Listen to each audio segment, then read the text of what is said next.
in workforce development with the state of Kentucky in 2010. That experience ignited a deep passion for manufacturing within me. I started this show hoping to raise more awareness around the bright outlook manufacturing careers have. Join me as I sit down with some of the manufacturing industry's most successful changemakers and learn how they're partnering people with technology. It's time to give people more meaningful work. This is Workforce 4.0. All right, and we're live. Hey guys, how are you? It's so good to be here today. Happy Workforce Wednesday. I'm super stoked to have this week's guest on the show, Ray Attiyah. Ray, big welcome to you. You want to introduce yourself and tell us a little bit more about you? Well, thank you for having me in. Tell me about myself. Wow, where do I start? I think I already told you I'm a father of 3 daughters, teenage daughters who now can drive. I started my career in manufacturing with Johnson & Johnson, implementing Industry 3.0. So that was the old school, computer integrated manufacturing, which was ERP. Again, I went to school for engineering. I became in manufacturing management career path, was a third shift supervisor, became director of operations at a very early age, and then started my manufacturing improvement training business when I was 26.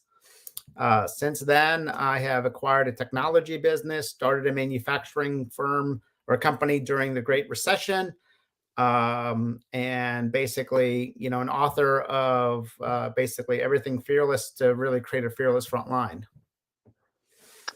That's amazing. Well, that's quite fearless to start a manufacturing operations firm during the Great Recession. That's for sure.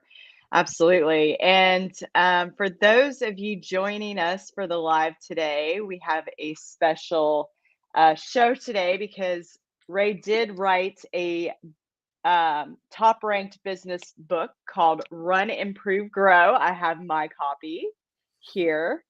And he is willing to give one of our lucky viewers a signed copy of his book today, which is sold out on Amazon. So that's the only way you can get a copy of this book is through Ray Attiyah himself. So really stoked to be giving that away, and really excited and anxious to see who's going to end up with that. Yeah, and I'm going to be super jelly. We'll give them this book right here. Awesome. Perfect. Right from the bookshelf. Exactly. Very cool. Well, before we get started into more of a fearless front line and a fearless culture, Ray, it's just a tradition. So I've got to ask you, what is your go-to karaoke song or your favorite song? Because we all know that I'm a huge fan of music. It's so important to me. Watching your other episodes, I knew you were going to ask that question. So I'm big into, dance music. So I love dance music, anything with a good beat. But then I thought, okay, some of those dance songs really don't work well with karaoke. So that's which is my karaoke. So on my Pandora playlist, I actually have the Bee Gees as one of my stations. And there's a number of Bee Gees songs like Staying Alive and a couple others. But I thought, you know what? One song that comes up often are songs from Grease, in the movie Grease. So the song that I have is You're the One That I Want.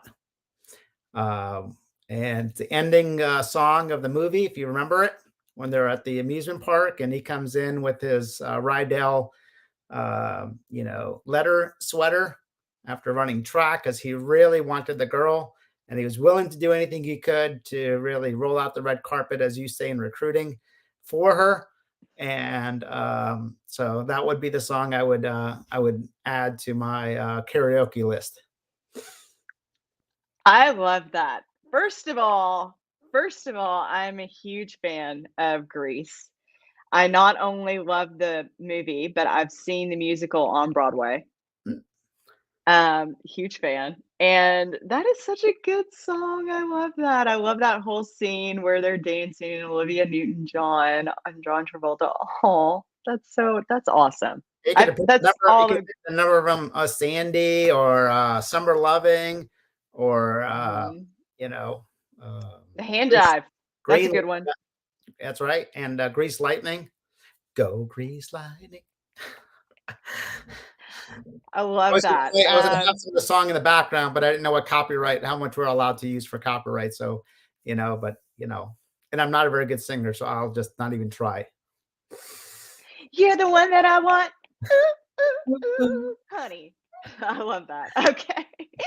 Awesome. We've already got some of our good friends here with us today. I'll go ahead and start bringing those comments up to give out some shout outs. If you're joining us live, if you have a question for Ray as we go along into the conversation, just drop those questions for him in the chat box and we'll make sure to pull those up and get those answered for you. Or if you're like our good friend Will Healy here, and you just want to say hi. We love that too. Hey, Will. It's so good to see you. Hey, Will. Yeah. Thanks to Will, we got connected. I know. That's how this interview is transpiring today because of Will. Will's such a good guy. He's everybody's big brother. He is. Hank Priam is here today. Hey, Hank, it's so good to have you. Good afternoon. And Jason Bean.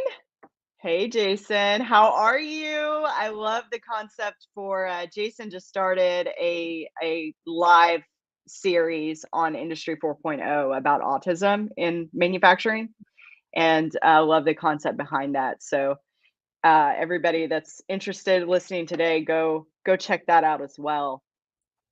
Jane Arnold is here. She says, good afternoon. Good afternoon, Jane. It's so good to see you. All right. So keep those comments and questions coming, guys. We're going to go ahead and get started into the conversation here today so we can make the most out of this before we give away a free book. So Ray, I've got to ask, so you're infamous for building a fearless culture and a fearless front line. Can you tell us in your own words what that really means to you? So fearless to me is being authentic and instinctive to take action. If we flip it around the other way, what does a fearful culture look like? So a fearful culture is one where people are afraid to bring up ideas, or worse, afraid to take action on them. They don't know if they're allowed to make decisions. So if you take the antithesis of that and saying, okay, when we hire people, they believe that they're empowered. They believe that they're going to be supported, whatever they do works or doesn't work. And they know that they're working in an environment that supports them. So a fearless culture really is one where senior leadership trusts the front line, where senior leadership believes that people are there to do good work. And what we do is basically we give them the authority from the beginning to take action. Now, some people are like, whoa, we can't just let them just do whatever they want. So good. So give me the rules of what I'm not allowed to do. So fearless cultures have very clear rules of what you're not allowed to do. And then you're allowed to do everything else. So I remember the Porsche CEO was in Cincinnati many years ago, and he spoke to a group. This is probably 20 years ago. And I remember him talking about the difference between cultures between the US and Germany. And he says the difference between the US and Germany, he says in the US, everything's allowed unless it's forbidden. And then he says, and then there's Germany where everything's forbidden unless it's allowed. And he says, and then there's Italy where everything's allowed, especially that is forbidden. So what he was trying to say is, we live in a culture, in a society where basically you're allowed to be entrepreneurs. You're allowed to be yourself. We're going to give you a set of rules that you're not allowed to, break. Otherwise, you are allowed to do as you wish. So when I look at a fearless culture has a big box. So you've heard the term think outside the box, right? Well, the reason why we ask people to think outside the box in most organizations is because they put people into small boxes. And then they ask them to break the rules and think outside the box. Well, why don't you just start with a bigger box? Why don't you give them more authority from the beginning? And why do they have to break the rules to actually be productive and innovative? So a fearless culture is one that supports my trials, has believes me that I have good intent, and is one that allows me to own my success, because people take ownership to what they create. And if they're not allowed to create it on the front line, then the ownership is owned by others. And then I'm not going to have the same level of commitment to keeping it from, how do we sustain it, but also how do we continuously improve it? So truly a fearless culture is one that truly believes in people. And when we say the term, we make people number one and the customer number two, they truly believe that and they act on it on a consistent basis. Absolutely. I mean, that's just a lot to unpack. And, I'm thinking definitely more about boxes, right? And how, just make it a bigger box. I mean, that seems so simple, right? Just so simple and so obvious. But I think that gets lost along the way, when you're talking about. Simple and easy are not always the same thing. So it's simple. Golf is a simple game, but it's not easy. So I think Right. there's a beauty of it, of how do you make it simple? Because making things simple, like my iPhone is simple for me to use, but it's a complex device. So I think this requires intentional design. This is probably where my industrial engineering natural talents come in. So you're building an intentional organization that has these principles in it that appear to be simple to the user, but behind it, it's rather complex, which is good. Now, complexity is good. Complicated is bad. But to make it simple, it actually requires a significant amount of design thinking. Exactly. And I love the engineering application of design thinking as an HR function. Exactly. Um, that's yes, I'm an evangelist on that. I love that whole philosophy, but that's neither here nor there.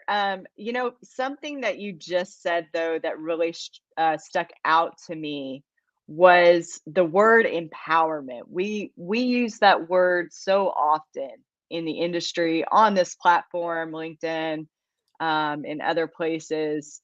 We're always dropping that empowerment, right? What does empowerment mean to you? Because it's such an intangible concept, right? What's, you know, what does empowerment in a tangible sense look like to you? Do I have the power to make the decision? Very simple. Simple enough. Yeah. Am I empowered to make that decision without having to go ask for permission, without having to worry that I'm not going to be supported? When you truly believe that you can do that, then you become fearless. When you don't believe that you have the power, then you're not empowered. So when you visited Upside Innovations, that was the manufacturing company we started during the downturn. And I remember the employees were empowered to make a decision on their tools, on their work gloves. And I remember a huddle that occurred where Danny, the supervisor, spent 15 minutes just showing them different samples of welding gloves. 15 minutes. And everybody was engaged. And he said, pick two. We could end up with two. We don't need 20. We don't need one. But this is what's touching their hands all day long. They were empowered to make that decision. And again, that's just a simple one. But, are you able to make the decision on, telling a customer, I'm sorry, but we don't want to work with you anymore because you don't treat our employees very well? Are you truly empowered to make that decision? Absolutely. That's interesting. And coming from a candidate perspective, a job seeker perspective, if I were going to entertain a new opportunity or what have you, maybe my position has grown a little stale. There's not as much growth there. Um, I think that there are ways that maybe you can also look for signs when you're interviewing with a company that kind of leads to that empowerment, or if they are more of a people centered culture. And that's something that we had kind of talked about before the show today. But what do you, or how do you think that individuals that are seeking new opportunities, what's the best way for them to vet potential employers during their interview process? So there's three things that I think they can do. But before I cover those three tips, let me first describe the three types of organizations that I think that they'll run into. So they'll run into the type of organization that I believe in, which is a fearless culture that believes in their people and builds, as you said, the HR design systems and their talent systems support that. Okay, so they believe in people and their management and leadership systems support that. And again, we manage systems and processes, we lead people. So that's one type of organization. Another one is one that does not believe in people. They don't believe in empowering people. Decisions are made by a certain select number of people, and they build their systems around that. But they're, unapologetic. They believe in it, and they're consistent with that. Okay, and that's a different type of organization. And actually, you're going to find this hard to believe, but I actually respect those organizations that commit to that. I've seen them be wildly successful in their business. Now, their challenge is going to be maintaining and engaging and retaining talent, top talent people. But I've seen organizations do that. The third group of organizations are the most dangerous. And that is what I call the hypocrites. They're the ones who say they believe in people, but deep down inside they don't. And when you really push comes to shove, their business systems, their principles, their leadership systems, their management systems basically go against those fearless principles. So they say one thing, but they really believe something else. So those are the ones you have got to vet out and watch out for. Now, there's some people who want the second group. Hey, I just want a paycheck. I just want to go to work. For example, I'll tell you, my wife, when she was working years ago at Chiquita, she cared about volunteering and working in Children's Hospital or volunteering there. So she just wanted a good job. She didn't need like certain things. So she wanted a place where I knew I was done at 6 o'clock or 5:30, I can go and so forth. So for some people, that's what they want. Okay. For others, you want, innovation and engagement. So the three tips that I would tell them to do, number one is do your research. So one is, by finding who used to work there, and not just read the reviews online on Glassdoor and Indeed, but read the wording of what people say. And, for example, I just read a review recently of a company that had some very positive ones, but then underneath it, it says, don't make your employees or care about your values when it's convenient for you. Okay. Or, so there's a tip there. Again, I'm a poker player, so I look for those tells. Okay. So you're looking for those tells. And then what they brag about mostly are pizza parties and t-shirts, but there's no substance behind it. Looks, from a style, but there's no substance behind it. What you're really looking for is caring.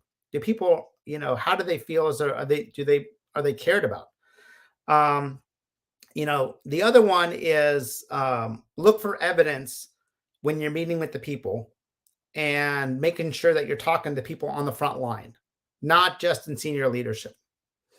And, one of the questions I like to ask people is, how does this job compare to what you expected? And not how's it going, but how does it compare to what you expected? And that's when you get a little bit of the ho-hums, on a positive note, one of the people who joined Upside, I asked her that question. How does it compare to what you expected? She's like, wow, it's much better than I expected. And she said, I try to do my reviews, looking for reviews online. And I realized why I couldn't find any. She says, because nobody quits. And, so she was trying to do her due diligence. But, that tells you something.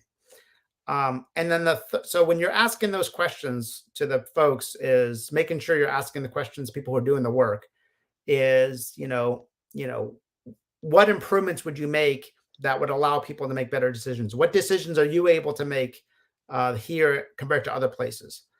And then the final one is, asking very piercing questions.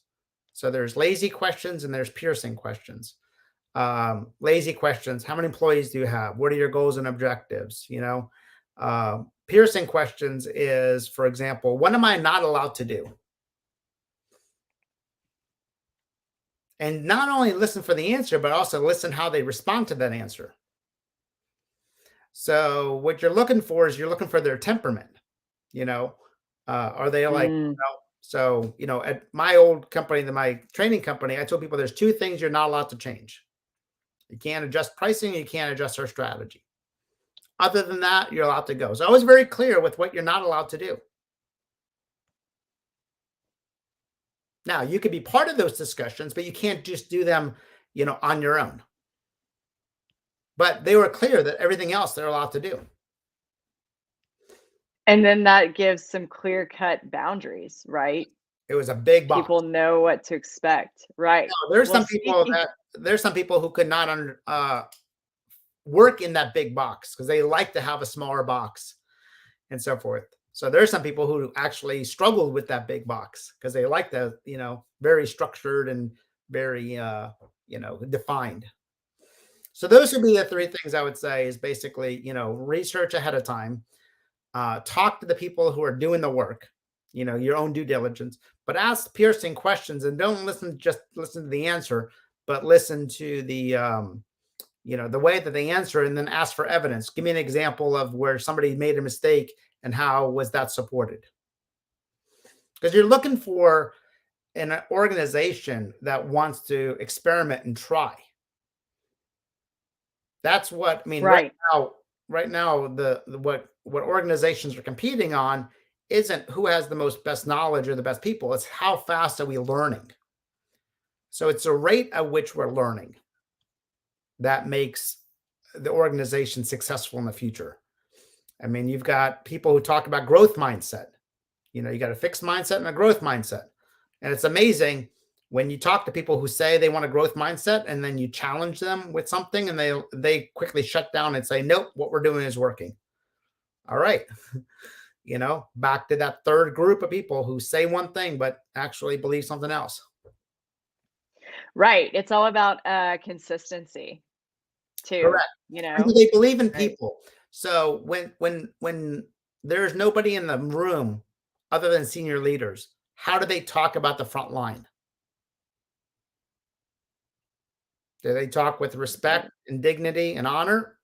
Or do they talk about them like they're, brainless and, we've got to do all the thinking for them? Right. Well, speaking of boxes, and this may have answered a little bit of this, Hank, but Hank is wondering how many people can even define what the box is. And that's a great question, Hank, because there has to be a starting point to all this, right? If you're going to think about making a bigger box, you kind of want to think about defining what the box is. So what do you say to that, Ray? So that's a great point. So I think this is, again, back to that HR design or business design of getting the organization to agree on that. And what the problem often exists is you've got different factions in the organization that don't agree on that box. So you've got, one set of managers who believe in people and you got another set who don't. And you got one group who's risk averse. And unfortunately, as an organization matures, they go from entrepreneurial to structured to disciplined to professional. And what happens is when you go in that structured phase, that's when the boxes are clearly defined and they're small and they're clear. And then they use the word accountability a lot in a negative way. So those boxes become very defined. And what happens then is you end up losing your best talent because they're like, wait a second, we're regressing. So that's a good point, Hank, which is, it's not only can they define it, but are we then, as you use the word consistent, do we agree on what that is? It's no different than service level agreements. Do we agree on what the lead time is when somebody buys our product? The HR systems are one of the most grossly underdefined areas, except when it comes to compliance. You said what I want to say.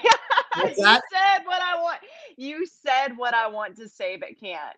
Thank you. Yeah. Yes. They got the compliance box checklist because Oh, yeah. what happens when you mess up. You get your hand slapped, you get sued. You know exactly what happens. What you don't understand is the benefit of starting with that fearless culture in that box. And that's what I've been fortunate to see and watch over 20 plus years, working 1 million man hours amongst my team, work with hundreds of clients and thousands of manufacturing leaders. I've seen what happens when you create a culture of I run this place. When you have a culture that the front line believes I run this place, you can do amazing things. Absolutely. And I've seen good in recruiting. In my years of recruiting, I've seen good examples and bad examples of both. And Upside, for example, is a perfect example. They have a waiting list to apply, if anybody's wondering. So, if you're looking for a job at Upside there in Cincinnati, Ohio, there is a waiting list. Well, I'll tell you, a new salesperson just started there in the last, and he was in there 6 weeks. Maybe it wasn't even that long. I think his last text to me was he already closed a number of jobs, and he's only been there a couple weeks. Let me see but basically, are you building a system? Yep, six sales under his belt, and that was July 29th, and he had started weeks before that. So they built a system, and he started June 24th, so in a month. What that means is they build a system that allows them to succeed. Mm-hmm. So I think when you're building, as leaders, our job is to build the systems for them to succeed. Again, I'm an industrial engineer. I look at all the failures as management problems. And if we don't build the systems for them to succeed, I don't think we've lost a salesperson there since 2014, 2015, which is like ridiculous. I know. For sales, that is a long time. Correct.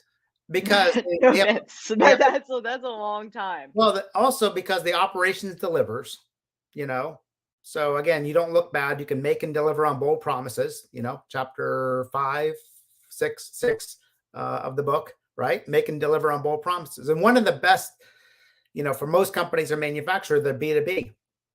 One of the best brand builders is making and delivering on promises. And as a salesperson, when you've got an operation that can deliver on that, that just makes your credibility and your job easier. Absolutely. So on the flip side of that, from going from the individual perspective to the company perspective, why do you feel as though manufacturing industry could be lacking in an engaged workforce? That's kind of switching gears just a little bit. All right. But just your thoughts. So I'm an engineer. I've hired a lot of engineers. I've hired a lot of operations managers. What makes somebody a great manufacturing leader is they're highly intelligent and they're a great problem solver. And the problem with that is that they often lack empathy, but often see it as their job to be the problem solver. And what happens is they don't think about the human element when it comes to the people side of, I remember one good friend, client of mine, Jason Lockwood, said is when we own the run, we're taking an opportunity away from somebody else to grow and develop. So the temperament of manufacturing leaders often becomes the barrier. So their strength actually becomes a negative, which is you're a problem solver. So your job is not necessarily to solve the problems. Your job is to build more problem solvers. I think the other element is, we overly depend upon technology. So we look for technology as a solution and don't understand the integration of, again, my early days, I was, industry 3.0. I was working with UPS implementing the first computerized clipboards. And I remember introducing it to people who've never even touched a computer or had an ATM card. When I was at Johnson & Johnson, putting in the first computer integrated manufacturing. So you have to kind of recognize that this is new to people that have been successful for many years, but didn't need this technology. So you have to kind of go into it with a high level of empathy. I think that's one big element. The other element of manufacturing, it's interesting because I have a daughter who's working at Chipotle. Well, to me, that's a manufacturing process. You've got a tube-in system for the pinto and the black beans and the rice, and you've got this assembly line, and then you've got the mobile versus that. And she comes home a couple of weeks ago. She's talking about throughput, and I'm like, oh, bless her heart. She's talking about throughput. It said, that's what Daddy went to school for. But what's different between working at Chipotle versus working in manufacturing is one of them, and you said this in your 5 tips in your video. Flexibility. Manufacturing is very inflexible when it comes to people's schedule. So, for example, at Upside, people can come in anytime between 5 a.m. and 7 a.m. to start work. I mean, how many manufacturers give people a 2-hour window? Hey, if you want overtime, come on in. If you have something going on with your kids, that's fine. So so manufacturing is inflexible. They've got systems and they got standards and they got this and this. And I actually tried to avoid getting a time clock in the shop, but that's where the compliance comes in. It's like, okay, well, you know what? Exempt and non-exempt. And, I'm like, well, can I really do it? And finally somebody said, no, the law requires you to do that. So you've got to have one. Yes. But I want to have the same culture for the office as I do for the shop. And one thing we did, if you notice, when you walk through, there was no carpeting, we had the same, and I actually wanted to have no wall between it, but the noise was probably going to be too much. And we're a startup, so I couldn't afford thick glass at that point. But I think those are some of the barriers, is really our belief, our temperament. And again, there's ways for you to build this flexible, caring culture. And again, Upside was intended to be an experiment. It was intended to show Run, Improve, Grow works. And everybody's like, oh, this is good in theory. All right. Here's a real manufacturing company. And they've grown, ever since, from the inception in 2009. And my partner, Kevin Sharp, has been, basically implementing Run, Improve, Grow from day one. Yeah, it is truly where the rubber meets the road. That is for sure. I have a couple of questions here from the audience, if it's okay to bring those up really quickly. Great. Okay, perfect. Chris is here. He says, usually it takes 2 to tango, agreeing with everything you mentioned about a healthy, people-centered organization. What do you believe the worker has to bring to the table in contributing and creating to this healthy environment? Or is the worker not involved at all? I think that's a really good question. A great point. Absolutely takes 2 to tango. As we saw from Greece, it takes 2 to dance, right? Right. So what I believe, and this is what I've seen firsthand, is you build your system around your top performers. And the top performers have to bring curiosity. They have to be willing to try new things. They have to also be willing to say, I don't know, be willing to learn and grow. And I think that, one of the questions I used to ask people when I interview them is, because I'm looking for their ability to learn new things. And I'm hiring, top players to come in and work with these companies. So I'm looking for somebody who is humble enough to say, I need more place to grow and I can learn. So one of my favorite questions is, in the last 2 years, what skills did you not know 2 years ago that you've just developed? And I'm looking for somebody who can say that, here's something I didn't know 2 years ago and I've worked on. And I kid you not. Okay, this is a real story. I'm interviewing a vice president of distribution for Coleman down in Wichita, Kansas. And I'm walking through the warehouse with this gentleman. This is over a decade ago, so nobody's going to remember who I'm talking about. And the gentleman was probably a foot taller than I was. I mean, he was almost 7 feet tall. He was a big guy. And we're walking through a dim warehouse where the lighting was dim because, it was controlled by fork truck movement. And I built a hypothesis in my head. And I said, this guy is probably very experienced, but not very intelligent. And my concern was that if he becomes director of distribution, VP of distribution, he's going to prevent his team from growing and learning because of his own limitations. So I asked him that question. That was the first time I ever asked that question. I built a question. I asked it as we were walking through. And I said, what are the skills that you learned in the last 2 years that you didn't know prior? And kid you not, he looks at me, looks down at me. He says, Ray, I know it all. He said, I've learned nothing because I know it all. So I went to the, seriously. So I went to the operating officer and president. I wasn't sure if you were frozen or if you were just in shock, but I was too. Shock. Yes. So I went to the president and the chief operating officer and I said, his sponge is full. Okay. So back to Chris's question, takes two to tango. Yes. You want somebody who's willing to grow, willing to say, I don't know. Vulnerability is one of the greatest elements of leadership in a fearless culture. We just had a tour. I know Will attended this tour over at Bilstein, and they talked about their Industry 4.0 technology and robots and how they got started in automated guided vehicles and so forth. And people asked them, how did you get started? And one of the things I interrupted and I had to say, I said, well, here's the one thing that we're not talking about is the leader, Fabian Schmal, created an organization that was comfortable being vulnerable, of saying, we don't know as leaders. If the leadership can't say, we don't know, then you could forget about, building a fearless culture, because then they're smarter than everybody else. They already thought about it, and we don't need your thinking. So back to your comment, Chris, when you hire people, you have to be willing to also hire people who are vulnerable, who says, I've got more room to grow and I'm willing to learn.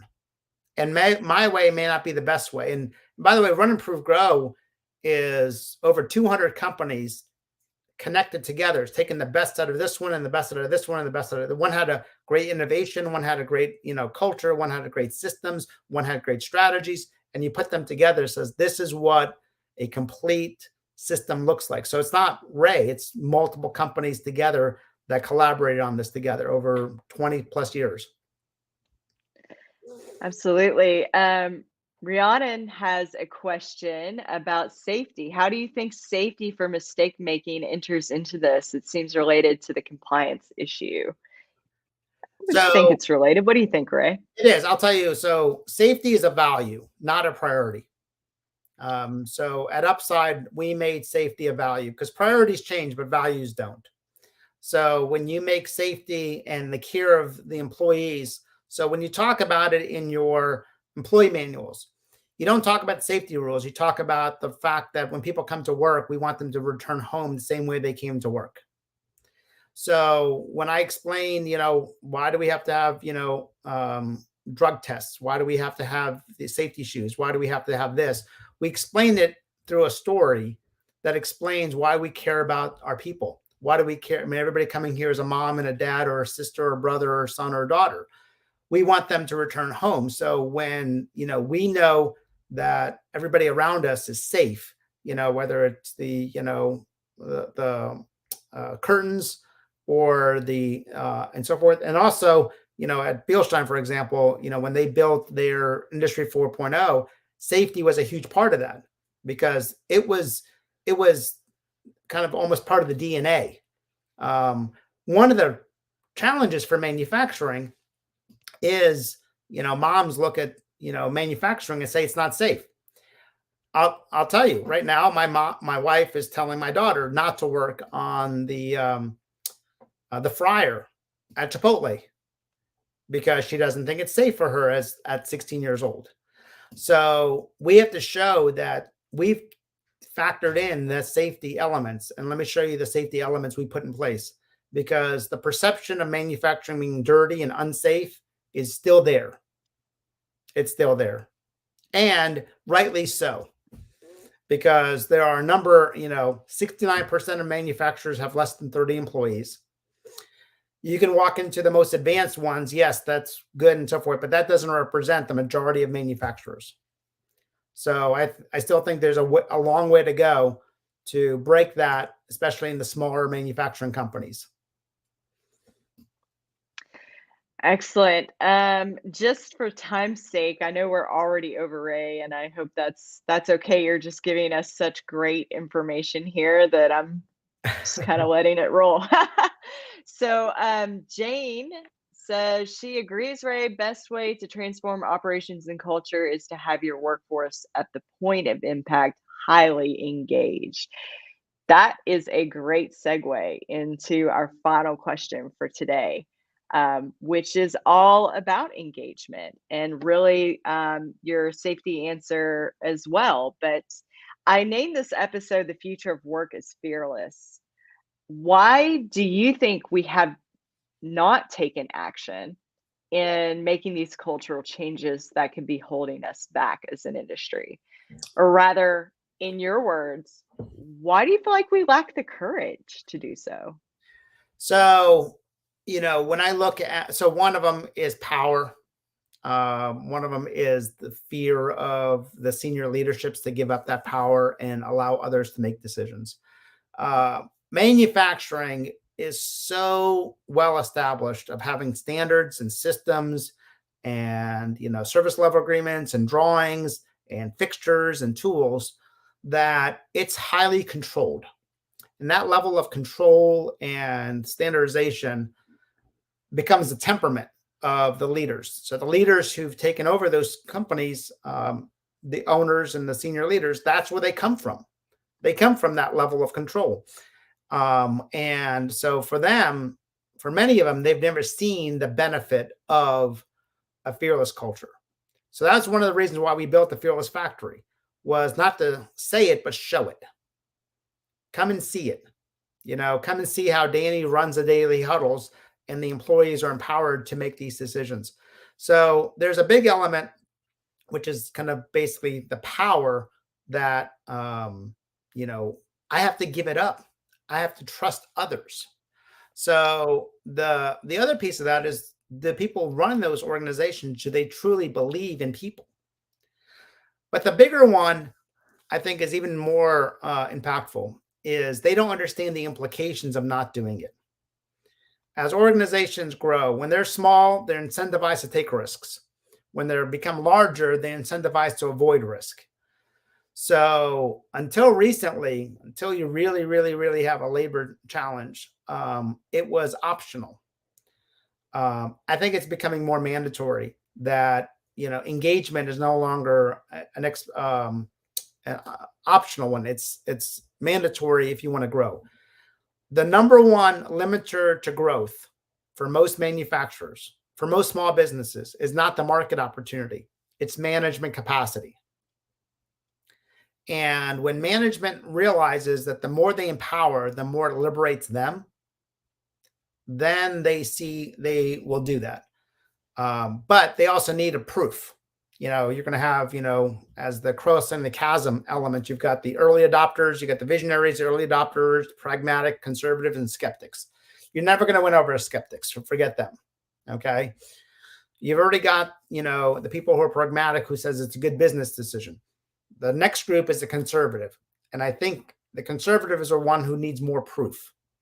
As Ben Armstrong on your, one of your prior podcasts said, what do you say? Only half, what was it? Only half of manufacturers actually have a robot, or 10% have a robot. And of those, half of them only have one. Yes. So they're slow. So manufacturing is one of the slowest organizations when it comes to adopting new change, compared to technology companies, compared to financial service firms, compared to retail.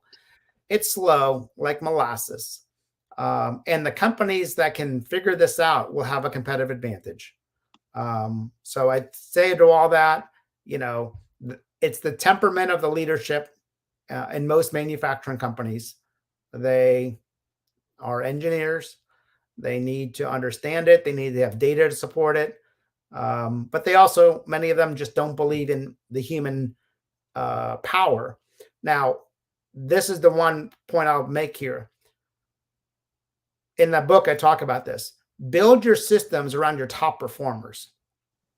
If you build your systems around your weakest performers, then you could prove that an engaged workforce does not work. You're right. So don't. What I find is when you build your systems around your top performers, magic happens. And I think that's if you take 10% of your workforce and you said, I'm going to build a brand new division, would I apply the same systems and processes? I mean, every policy has been put in place because somebody screwed something up. But every one of those policies is a speed hump. You ever see speed humps in neighborhoods? Absolutely. It slows everybody down. And why did we put those in place? Because a small number of people drove very fast. The difference in organizations, unlike society, is you can weed out those people. So it's a choice. Do we choose to build our systems around our poor performers, or do we choose to build our systems around our top performers?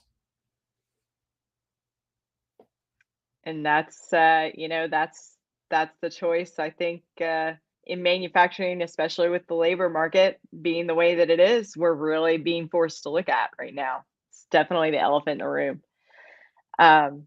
Excellent. Well, this has been such an amazing experience for me and for my audience, Ray. I really appreciate your time today. We are way over. Everybody listening, watching today, thank you so much for your patience, your questions, your comments. I think we should move on to the giveaway before we close out. What do you think, Ray? I think it's great. And by the way, thank you all for your questions. And Ann, thank you so much for having me on your show. This has been awesome. Absolutely. This is such a good book. Again, I have highlighted many pages in mine as well. I think every single page, there's something that I'm like, I need to remember this. So some of you guys really understood the assignment. I don't know if you've heard that song, but you all really understood the assignment.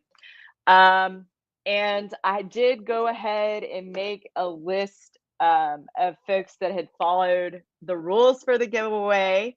And then after today's show here, I can announce that our winner of a signed copy of Run, Improve, Grow is going to Hank Priam.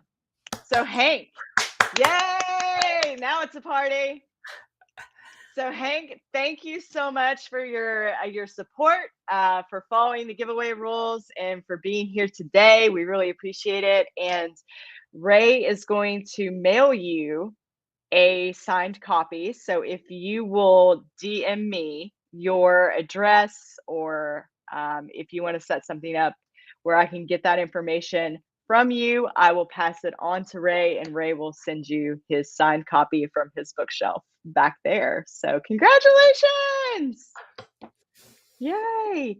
And Ray, finally, before we end the show today, what is the best way for people to contact you? Do you prefer LinkedIn, email? How do we connect you with the Greater Manufacturing Collective? So LinkedIn is my preferred approach. I do have a Twitter account, but LinkedIn is 99% of my connections at this point. Excellent. So you just want people to send you your LinkedIn request and Absolutely. Just say, hey, I saw you on Workforce 4.0. I'd love to connect. And then if there's any other questions that they have, they're welcome to do that. And if I have, to 30 seconds here, one of the questions that was come up, I think I answered it improperly, but the question about safety from freedom of making mistakes. Great point. Yes, you want to create an environment where people feel psychologically safe. There's as an Amy, I can't remember her last name, but she writes a book about psychological safety. This is all about creating a safe, psychologically safe work environment where you're allowed to be free, try new things, and know that you're supported and you feel connected. So thank you for that clarifying point. And thank you so much. This was wonderful. Thank you, Ray. I really, really appreciate it. This has been an absolute experience for me, like such a great experience for me. And I appreciate your time. And everybody that came in, thank you again for your thoughts, questions, comments, just your shout outs. It's great to have your energy here with us today. And happy Workforce Wednesday to everybody listening out there. And we'll see you next week. Bye. Bye.